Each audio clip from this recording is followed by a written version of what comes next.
Welcome back, everyone, to Rob's Car World. Today's pick is a 2000 model year Pontiac Trans Am. I found this car just a little while ago on Craigslist. It's in Iowa. It's got a 6-speed manual transmission, ram air hood, and it's a convertible. Let's check this beautiful car out. I found this car a little while ago on Craigslist. You know, these last generation Firebirds, they ran from 1993 to 2002. The last years, the 2000, 2001, and 2002 models, to me, are the most collectible of the breed, you know? And this car in 1998 received a mid-cycle refresh, and they got this new hood, the new front fascia, the quad headlights and such, and that ram air intake, you know, with these dual intakes are absolutely beautiful. And in the rear of the car, they had the honeycomb designed rear taillights, and we'll show that in some other photos as well. With the WS6 package, the Ram Air in 2000 anyway was now included in the WS6 package. And of course, the 6-speed manual transmission was optional. And of course, the convertible was optional as well. In 2000, they increased the gas tank to 16.8 gallons for an extended range. And, you know, today we talk about extended range. We talk about adding batteries. Well, in the old days, when they wanted to give you more range, they just put bigger gas tanks in. You know, so simple, folks, you know, not complicated. And this car reflects that. So these are really beautiful cars. You know, as before, the Trans Am received a close copy of the Corvette LS1 engine, the 5.7 liter. It had the aluminum drive shaft, which was pretty cool. The Borg Warner T56 6-speed transmission. I believe this car has the Hurst linkage as well. And like I said, the Ram Air was now part of the WS6 option. And it boosted the horsepower, 20 horsepower to 305.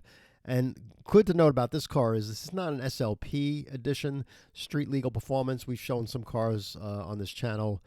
This is not a street legal performance model. This is a regular Trans Am that you can buy in the dealership at the time. So let's dive into this car and see if we can, I'm going to not use the word tear it apart, but let's just look at it a little further. There's that front end. The car is so beautiful with those dual intakes for the Ram Air system and the new front fascia with the fog lights and all. Really nice. It didn't have a front license plate wherever this car was. Somebody never put that license plate on, which is cool. There's the Ram Air intake system, same one that SLP used, only this is the factory version. This car has, I can see it has ABS brakes and such. Leather interior, gray leather interior, really a nice attractive dashboard. Everything looks to be in nice order for a 60,000-mile car. 6-speed transmission, original radio too. There's all your controls, no nonsense dashboard, gauges. There's the original radio with the equalizer. And you can have your cassettes, you know, so you can show off your friends what a cassette was in those days. Equalizers. I don't know if anybody even knows what an equalizer is today. And there's a Hurst shift. It has a little embroidery here on the gear shift knob. That's all business as well. Leather interior looks really nice. And there's that look. I mean, the look on the convertible. I don't believe there's a big premium convertible versus a T-top version. But to me, the convertible showcases the lines of the car better than the T-top. That's just me, you know, and silver paint in particular always shows the color, you know, the lines of the car better. If you ever notice in design studios, they usually show design models painted in silver just to accent the flowing lines and all. It does a really good job. But look how nice that looks, how those lines flow to the rear tail here. And the spoiler in the back. Those wheels are the original wheels. There's the honeycomb tail lights and the dual exhaust. And yeah, I mean, if you're living in areas where you can have a convertible almost all year round, I mean, it's nice to be in a convertible. I'm not sure here in Northeast it's something I would drive, but certainly something to consider if you live in Florida or California or anywhere, Texas, where the weather's nice. But yeah, this car looks to be a honest car, a real pedigree car. I don't know, folks. I think these cars are undervalued right now. I know at $22,500, it sounds like a lot of money. And many of you viewers may say, hey, Rob, I can find these all day long for $15,000, you know, and Well, yeah. If you can, of course, let me know where they are so I can post them to our subscribers and viewers. But a lot of times there's compromises, and this car doesn't look like it has much of a compromise. And sometimes you have to pay a commission to a dealer for finding cars like these. So the dealer may have like $4,000 built into this car as far as profit goes. And you know what? They deserve some type of profit for finding the car in the first place. So would I pay 22.5? Probably not. I'd probably be in the $20,000 range. But I feel fairly confident that this car, over a period of 5, 8, 10 years, the car's going to be a $50,000, $60,000 car, because Trans Ams in particular will always resonate to people that love cars and love performance. This car will always have a presence, even in its static shape, even sitting in a parking lot without even starting it up.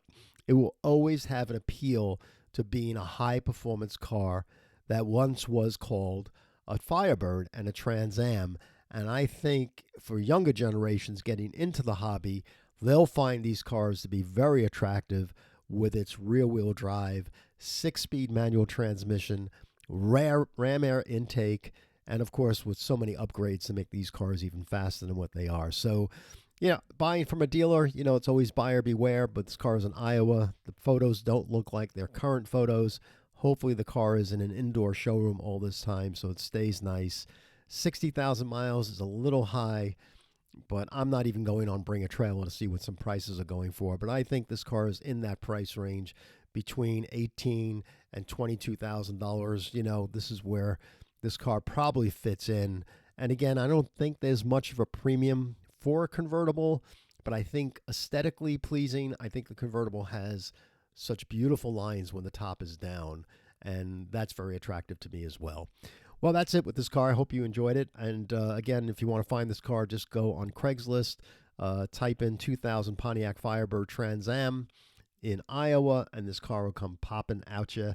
If you're not already a subscriber to our channel, please subscribe by hitting that subscribe button, and we'd like to see more subscribers, of course.